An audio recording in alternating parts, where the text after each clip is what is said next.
The summer of 1942. The Führer's headquarters in East Prussia. A man whose decisions would determine the fates of millions leaned over a massive oak table. Adolf Hitler studied maps of the Eastern Front, his gaze wandering between 2 points, Stalingrad and the Kaukasus. In these July days, he made a decision that would go down in history as one of the greatest strategic blunders of World War II. Operation Blau was supposed to be a triumph of German arms, but the dictator's ambitions would turn it into a catastrophe. Instead of concentrating forces on a single objective, the Führer chose a path that would lead to the dispersal of armies between 2 directions. This choice would be the beginning of the end for the German war machine in the East. The oil of the Caucasus and the symbolic significance of the city on the Volga overshadowed military logic. December 1941 brought bitter disappointment to Germany. The Blitzkrieg, which was supposed to culminate in a triumphant parade in Moscow, choked in the snows outside the walls of the Soviet capital. Tank wedges that had cut through half of Europe froze in the Russian frosts. Wehrmacht soldiers, who had recently considered themselves invincible, were now retreating under the blows of the Red Army. The myth of German invincibility crumbled, along with the plans for a lightning war. By the spring of 1942, the situation on the Eastern Front had changed dramatically.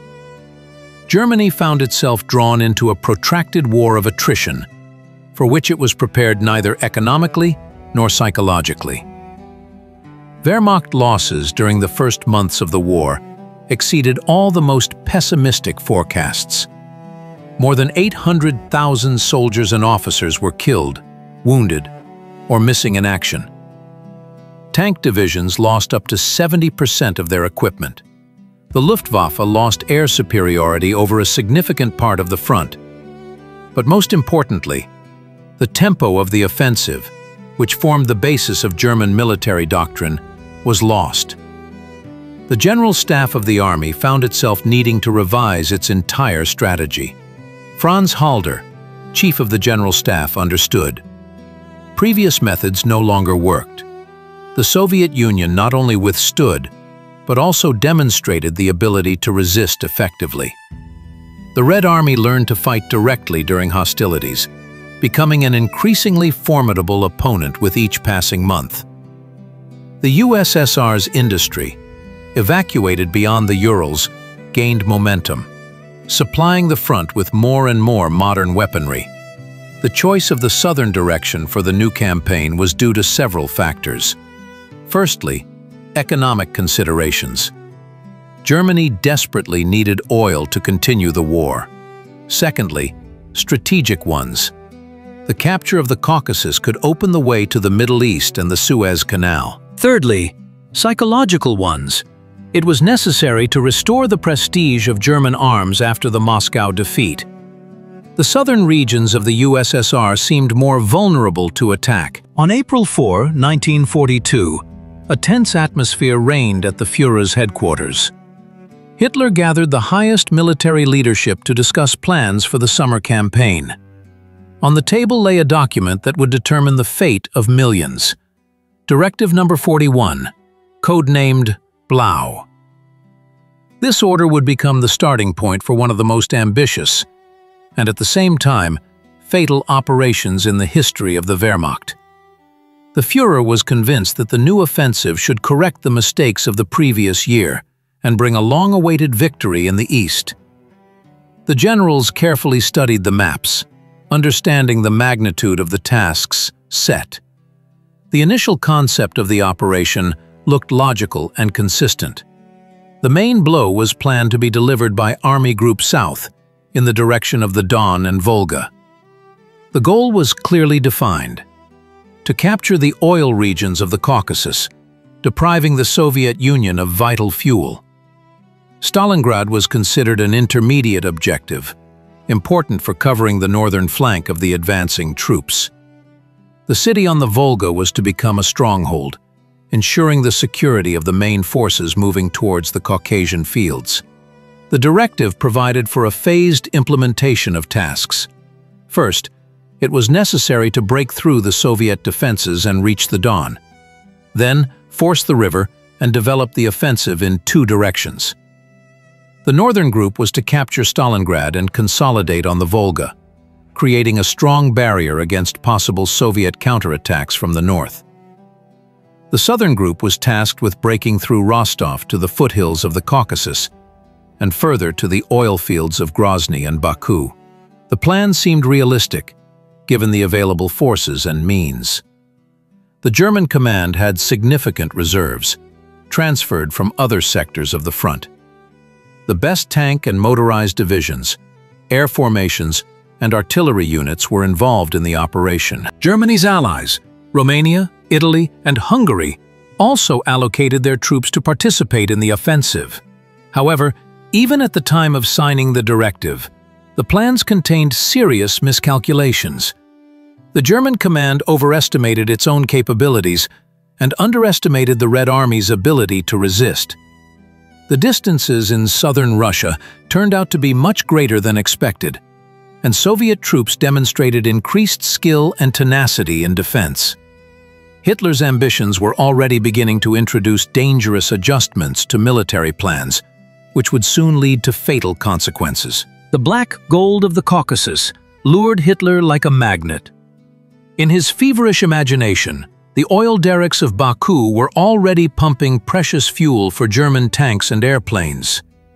The Führer was obsessed with the idea of the Reich's energy independence, and Caucasian oil seemed to him the key to ultimate victory. The staff's economic calculations looked tempting.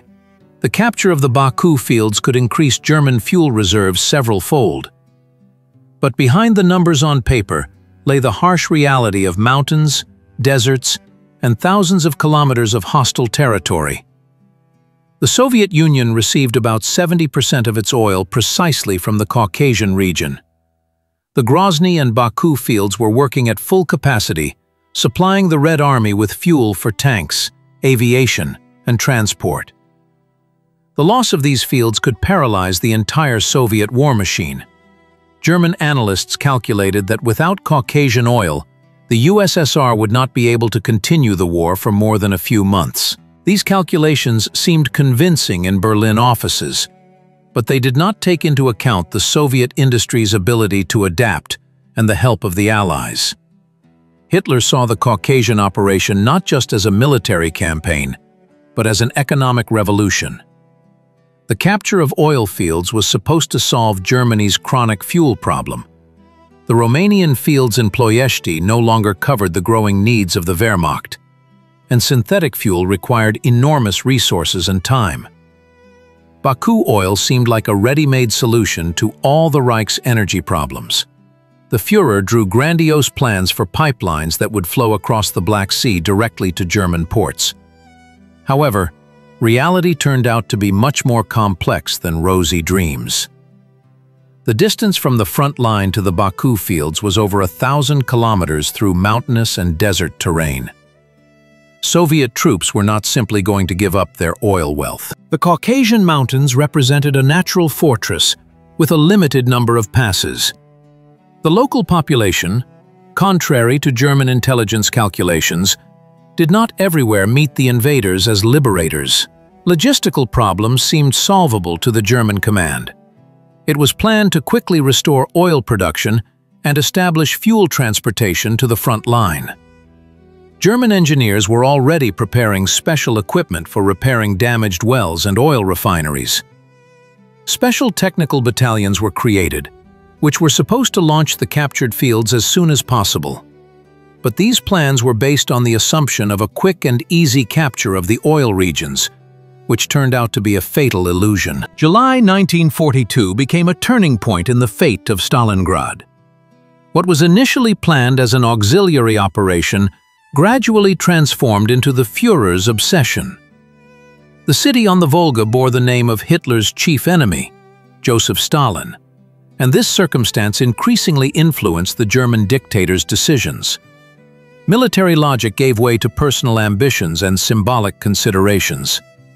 On staff maps, Stalingrad was still designated as an intermediate objective, but in Hitler's mind, it was already becoming something more. Every mention of this city evoked a special reaction from the Führer. Generals noticed how his facial expression changed when Stalingrad was brought up. Gradually, the city on the Volga began to overshadow even Caucasian oil in the priorities of the high command. The psychological impact of Stalin's name on Hitler was immense. The capture of the city bearing the name of the Soviet leader seemed to the Führer not just a military victory, but a personal triumph over a sworn enemy. The propaganda effect of Stalingrad's fall seemed invaluable for boosting the morale of German troops and the population of the Reich. Hitler already envisioned newspaper headlines proclaiming the fall of Stalin's city. The initial plan for the operation envisioned a swift capture of Stalingrad by Paulus's Sixth Army. The city was supposed to fall within a few weeks, after which the main forces would be redeployed to support the Caucasian direction. But already during the planning, Hitler began to make adjustments, increasing the significance of the Stalingrad operation. Each meeting at the Führer's headquarters brought new demands to strengthen the group advancing on the Volga. Generals tried to remind him of the original objectives of the operation, but the voice of military logic grew fainter. The symbolic significance of Stalingrad grew every day, turning a rational military plan into an emotional adventure. The city on the Volga became not just a geographical point on a map, but the embodiment of the confrontation between two dictators, two ideologies, two empires. July 23, 1942, will forever enter history as the day of the Third Reich's greatest strategic error. In the suffocating atmosphere of the headquarters in East Prussia, Hitler hunched over the maps, his finger nervously moving between Stalingrad and the Kaukasus. The decision had been brewing for several days, but it was at this moment that the Führer finally settled on a fateful choice. Instead of concentrating all forces on a single objective, he decided to divide Army Group South into two independent formations. Directive number 45 landed on the general's table like a death sentence for the entire Operation Blau. Franz Halder, chief of the General Staff of the Army, understood with horror the consequences of this decision. The fundamental principle of military art, the concentration of forces at the decisive point, was grossly violated by the dictator's whim. Now the German armies were to advance in diverging directions, moving further away from each other with each kilometer covered. Army Group A, under the command of Field Marshal Wilhelm List, was tasked with seizing the Caucasus and its oil riches. It included the 17th and 1st Panzer Armies, a powerful strike force capable of breaking through any defense. But the path to the Baku oil fields lay through mountain passes and deserts, where tank wedges lost their advantages. Army Group B, led by General Maximilian von Weichs, was directed towards Stalingrad. The main role in the assault on the city on the Volga was to be played by the Sixth Army of General Friedrich Paulus, an elite formation that had covered the path from the Polish border to Kharkov. Hermann Hoth's 4th Panzer Army reinforced this grouping, but its mobile units were doomed to get bogged down in street fighting in the industrial center. The distance between the two army groups was hundreds of kilometers, and with each day of the offensive, this gap increased. Neither could count on the support of its neighbor at a critical moment. The Soviet command quickly understood the benefits of such a division of German forces and began planning strikes against the enemy's stretched flanks. Hitler, meanwhile, reveled in the grandeur of his plans, not noticing how military logic was giving way to ambitious fantasies. He already saw himself as master of Caucasian oil and conqueror of Stalin's city simultaneously. The reality of war would cruelly dispel these illusions. But for now, Directive number 45 launched the mechanism of a strategic catastrophe, the consequences of which would be felt in just a few months. The 28th of July, 1942, marked the birth of a new military machine. In the headquarters of Army Group South, feverish activity reigned. Officers sorted documents, reallocated units, and drew up new supply schemes. Field Marshal Wilhelm List assumed command of Army Group A, gaining control of over 300,000 elite soldiers. Ewald von Kleist's 1st Panzer Army and Richard Ruoff's 17th Army were to be the hammer that would smash Soviet defenses on the way to the Caucasian oil fields. List studied the maps of the upcoming offensive with growing anxiety. The experienced commander understood the scale of the task better than the armchair strategists in Berlin. From Rostov to Baku lay over 1,000 kilometers of mountainous and steppe terrain, where every pass could become a fortress and every river an insurmountable obstacle. Soviet troops in the Caucasus had a good knowledge of the terrain and could use natural fortifications for stubborn defense. The first days of August brought Army Group A dizzying successes. Kleist's tank wedges broke through Soviet defenses south of Rostov and rushed towards the foothills of the Caucasus. The Red Army, weakened by previous battles, could not organize a solid line of resistance. German motorized columns advanced along steppe roads at speeds of up to 50 kilometers a day, capturing one settlement after another. The Soviet command ordered troops to retreat, avoiding encirclement and preserving manpower for mountain defense.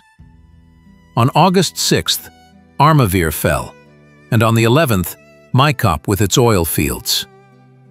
German soldiers saw real oil derricks for the first time, but the joy was short-lived.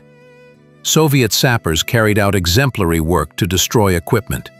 Wells were blown up, pipelines destroyed, and oil refineries turned into smoking ruins. German technical specialists estimated that restoring the Maikop fields would require at least a year of intensive work. But the real trials awaited Army Group A ahead. As they advanced south, German communications stretched like a rubber band. The single railway could not cope with the needs of the advancing troops for fuel, ammunition, and provisions. Motor transport worked at its limits, but the steppe roads quickly deteriorated under the weight of military equipment. Soviet partisans began active operations in the rear of the German troops, blowing up bridges and attacking transport convoys. By the end of August, the pace of the offensive had noticeably slowed, and List increasingly received reports from his subordinates about shortages of fuel and spare parts. August 23, 1942. The headquarters of the 6th Army in the Don Steppes buzzed with activity. Colonel General Friedrich Paulus bent over a map of Stalingrad, studying every street of the city that would soon become his curse. The elite army, which had traveled from Warsaw to Kharkov, received a new task: to capture the industrial giant on the Volga. Paulus was confident of success. His troops numbered over 270,000 men, thousands of guns, and hundreds of tanks. The experience of the Blitzkrieg inspired optimism. Cities fell in days, weeks at most. Stalingrad seemed like another step on the path to victory. Gustav von Wietersheim's 14th Panzer Corps and Wilhelm von Langermann's 24th Panzer Corps were to break through the defenses and burst into the city blocks. Infantry divisions were tasked with clearing the captured areas and securing positions on the banks of the Volga. The plan looked flawless on paper, but the reality of Stalingrad would prove to be completely different. Soviet intelligence carefully monitored the movements of German troops. Joseph Stalin personally oversaw the preparations for the defense of the city bearing his name. Vasily Chuikov's 62nd Army took up positions in the city, turning every building into a fortress. Workers from Stalingrad factories were not evacuated, but took up arms, preparing to defend their hometown to the last bullet. On August 23, a massive bombing of Stalingrad began. The Luftwaffe dropped over 1,000 tons of bombs on the city, turning residential areas into a sea of fire and smoke. German pilots reported the complete destruction of the city's infrastructure. It seemed that after such a blow, resistance would be broken. But the ruins of Stalingrad would become an even more formidable fortress than intact buildings. The first tanks of the 6th Army broke into the city's suburbs on August 29th. Paulus expected a quick breakthrough to the center, but encountered fierce resistance on every street. Soviet soldiers turned rubble into firing points, basements into shelters, and sewer tunnels into routes for stealthy maneuver. German tank crews, accustomed to open spaces, got lost in the labyrinth of ruined quarters. The 21st of August, 1942, brought German alpinists a triumph that would turn into a bitter irony of history. On the snow-capped peak of Elbrus, the highest point of the Caucasus, a swastika flag fluttered. Soldiers of the Edelweiss Mountain Rifle Division posed for photographs against the backdrop of endless mountain ranges, unaware that their feat would become a symbol of the entire operation's failure. 5,642 meters above sea level, it was at this altitude that German troops reached their southernmost point of advance. But from the peak of Elbrus to the Baku oil fields, there were still 500 kilometers of hostile territory. Photographs from the snow-capped peak flew to Berlin, where the Reich's propaganda machine was already preparing sensational stories about the conquest of the Caucasus. Goebbels personally supervised the preparation of materials about the German alpinists, who hoisted the banner of the Third Reich on the roof of Europe. German newspapers were full of headlines about the Wehrmacht's triumphant march across the mountain peaks. But behind the beautiful shots lay the harsh reality of a fading offensive. Army Group A was bogged down in the foothills of the Caucasus, stretching its communications for hundreds of kilometers.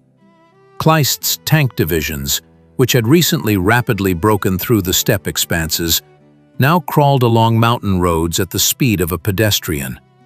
Every pass turned into a fortress, every gorge into a natural trap. Soviet troops skillfully used the advantages of the mountainous terrain, luring the enemy into ambushes and inflicting painful blows on extended columns. The oil fields of Grozny beckoned German generals, but the fortress city in the foothills proved to be a tough nut to crack. Soviet defenses relied on powerful fortifications and natural obstacles. Every attack by German troops was broken by well-organized resistance. The fuel that was supposed to flow like a river into German tanks remained an unattainable dream. Field Marshal List reported with growing alarm to the Führer's headquarters about the slowdown in the pace of the offensive. His troops controlled mountain passes and high-altitude pastures, but the strategic objectives of the operation remained unattainable. The Baku fields seemed as distant as they had at the beginning of August. Army supply became a nightmare for quartermaster services. Every ton of ammunition, every tank of fuel reached the front line with huge losses of time and resources. September 1942 brought an atmosphere of increasing tension to German headquarters. Field Marshal Wilhelm List increasingly received queries from the Führer's headquarters about the pace of advancement towards the Baku oil fields. Hitler demanded explanations as to why his troops were stalled in the foothills of the Caucasus instead of pumping precious oil. The experienced military leader tried to convey the reality of mountain warfare to the high command, but his reports were met with an increasingly cold reception. Every day of delay intensified the dictator's anger, who saw in the general's slowness a sabotage of his brilliant plans. List understood the absurdity of the situation. He was accused of indecisiveness, even though Army Group A had advanced hundreds of kilometers through the most difficult terrain. Soviet troops offered fierce resistance at every turn, turning each gorge into a battlefield. Army supply became a logistical nightmare. Fuel and ammunition took weeks to reach the front lines along broken mountain roads. Partisan detachments constantly attacked transport convoys, and Soviet aviation inflicted painful blows on communications. On September 7th, the fateful conversation between List and Hitler took place. The field marshal tried to explain to the Führer the objective difficulties of the Caucasian operation, but the dictator perceived this as excuses for failures. Hitler accused his general of pessimism and a lack of offensive spirit. List bitterly understood that his military career was coming to an end. The Führer did not forgive those who dared to contradict his strategic designs. On September 9th, the order for his dismissal arrived. List relinquished command and departed for Germany, carrying with him the bitter understanding of the futility of the entire Caucasian adventure. Hitler made an unprecedented decision to personally lead Army Group A. The dictator, who had never commanded large formations in battle, decided to show the generals how to fight. This decision shocked the entire general staff. It was technically impossible to manage an army group from headquarters in East Prussia. The distance of 1,500 kilometers turned any order into an anachronism by the time it was received. Franz Halder openly expressed dissatisfaction with this decision, which further intensified the conflict between the Führer and the professional military. October 1942 transformed Stalingrad into an apocalyptic landscape of smoke, dust, and blood. Paulus's Sixth Army became mired in endless street battles, where every house became a fortress and every floor a battlefield. German soldiers, who only recently considered themselves masters of Europe, now fought for every meter of the ruined city. Tank wedges, which had cut through France's defenses in weeks, were stuck in a labyrinth of factory buildings and residential quarters. The advantages of the blitzkrieg evaporated in the smoke of burning ruins. Soviet soldiers turned Stalingrad into a giant fortress where death lurked around every corner. Snipers set ambushes in the ruins of buildings. Machine gunners fired from basements, and sappers mined every passage. German officers realized with horror the city was devouring their divisions like an insatiable monster. Each day brought new losses, but the front line moved only a few meters. The Red October factory, the tractor plant, the metallurgical complex. These industrial giants became symbols of a new type of war. Battles of unprecedented ferocity unfolded among machines and blast furnaces. Workers did not leave their workshops but took up automatic rifles, defending their native walls. Production lines turned into firing positions, and factory chimneys into observation posts. Paulus demanded reinforcements from Berlin, but each new division dissolved in the Stalingrad meat grinder. Elite Wehrmacht units lost their morale in endless attacks on the same ruins. The city on the Volga absorbed German reserves intended for other sectors of the front. Hitler stubbornly demanded the assault continue, unwilling to acknowledge the failure of his ambitious plans. Each day of delay strengthened Soviet defenses and weakened the offensive capabilities of the German troops. November 19, 1942. A frosty morning in the Don steppes. Fog spreads over the snow-covered fields, concealing a grandiose picture from German observers. Hundreds of thousands of Soviet soldiers are taking up their initial positions for an operation that will turn the tide of the entire war. Operation Uranus. This was the name given by the General Staff of the Red Army to the plan for a colossal counteroffensive near Stalingrad. Months of painstaking preparation, covert troop transfers, and ammunition accumulation were drawing to a close.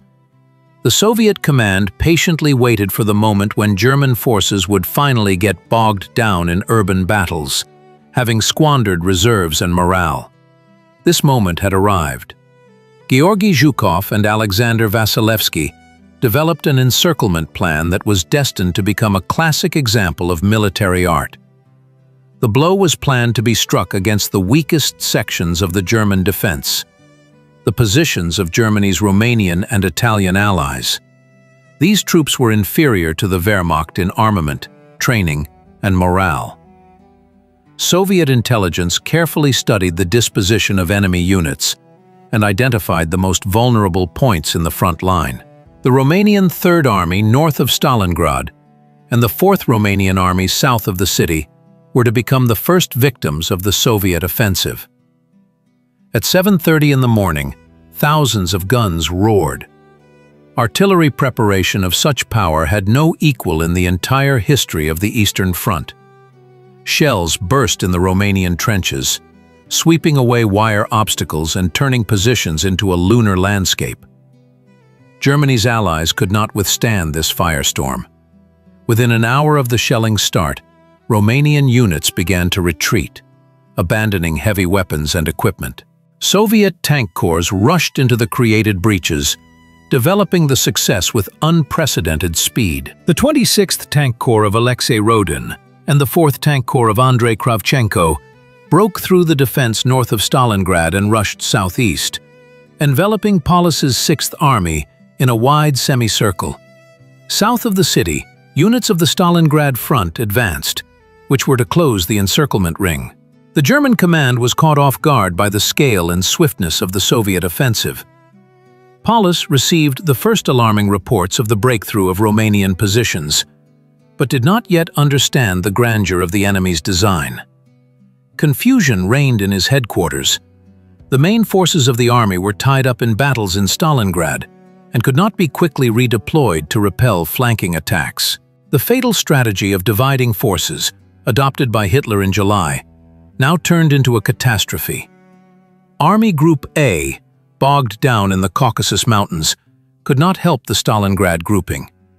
Reserves were scattered between two distant directions. Soviet troops methodically used this miscalculation, striking precisely where the enemy could not concentrate sufficient forces for a rebuff. November 23, 1942, became a day of triumph for Soviet military art. At 16 hours 30 minutes, the vanguard units of the 4th Mechanized Corps met with the tank crews of the 26th Corps in the area of the Soviet farmstead. The encirclement ring closed. More than 270,000 soldiers and officers of Paulus's 6th Army found themselves in a gigantic cauldron between the Don and the Volga. Dreams of a swift capture of Stalingrad turned into a nightmare for the German command. Friedrich Paulus received news of the encirclement with disbelief. Just yesterday, his army controlled most of the city, and today it was cut off from the rest of the world. Communication with the Army Group headquarters was disrupted with every passing hour. Soviet troops methodically tightened the ring, cutting off the last supply routes for the encircled grouping. German fuel and ammunition depots remained behind the front line, and winter cold turned every day into a test of survival. Hitler categorically forbade attempts to break out of the encirclement. The Führer demanded that positions be held at all costs, promising to relieve the army from the outside. But Army Group A was hundreds of kilometers from Stalingrad, bogged down in the Caucasian foothills. Reserves for organizing a rescue operation had to be gathered from all over the Eastern Front, weakening other sectors. The fateful decision to divide forces between the Caucasus and Stalingrad now doomed both groupings to defeat. The Soviet counteroffensive presented the German command with a dilemma: to save Paulus's army or to hold the Caucasian positions. Only one could be chosen, but Hitler stubbornly clung to both goals simultaneously. Every day of delay strengthened Soviet positions and weakened the Wehrmacht's capabilities. Baku oil became an increasingly fleeting dream, and the Stalingrad cauldron turned into a grave for elite German divisions. When the dust of battles settled over the Don steppes, it became clear. Operation Blau had turned into a textbook of strategic errors. The German command made miscalculations that forever changed the course of World War II. Analyzing the events of the summer and autumn of 1942, military historians identify three fundamental errors that doomed the German offensive. The first and most obvious is a gross violation of the principle of concentration of forces. Dividing Army Group South into two independent directions contradicted all canons of military art. Clausewitz taught that victory goes to him who concentrates maximum forces at the decisive point. Hitler, however, dispersed his armies between the Caucasus and Stalingrad, depriving each group of the opportunity to achieve decisive superiority over the enemy. If all forces had been thrown at one objective, the outcome could have been different. The second fatal error was a catastrophic overestimation of their own capabilities. The German command planned the operation based on the experience of the 1941 Blitzkrieg. But the Red Army of 42 was radically different from the troops that met the Wehrmacht at the border. Soviet generals had learned to fight.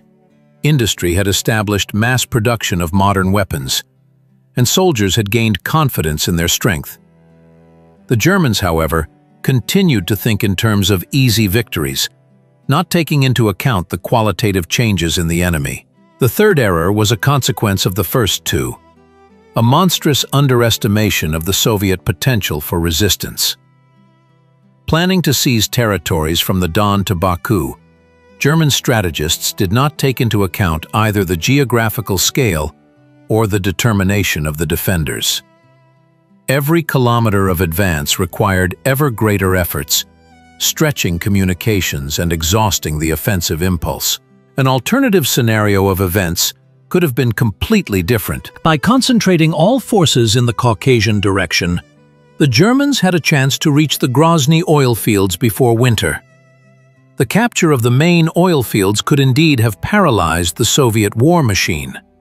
But the ambitions of the Führer, who craved both oil and a symbolic victory over the city of Stalin, doomed the operation to failure.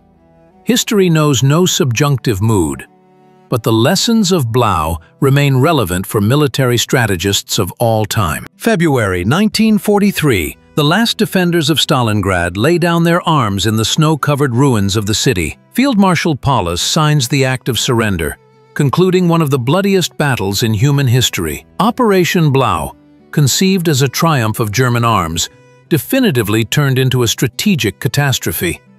But the true significance of this failure extends far beyond the specific military events. The Battle of Stalingrad became a turning point not only of World War II, but of all 20th century world history. The initiative finally passed to the Red Army, which would never again relinquish it. Germany lost its capacity for large-scale offensive operations and shifted to strategic defense. The psychological effect of the defeat at Stalingrad shook not only the Wehrmacht, but all of Nazi Germany. The myth of the invincibility of the German soldier collapsed in the Don steppes. The lessons of Operation Blau are studied in military academies worldwide as a classic example of how the ambitions and incompetence of the supreme leadership can ruin even the most perfect military machine. Modern strategists find many parallels between the events of 1942 and 21st century conflicts. The principles of force concentration, realistic planning, and accounting for enemy capabilities remain relevant regardless of era and technology. Dividing efforts among multiple objectives still leads to defeat, and overestimating one's own capabilities leads to catastrophe. Operation Blau forever changed the balance of power in the world, paving the way for the victory of the anti-Hitler coalition and the formation of the post-war world order.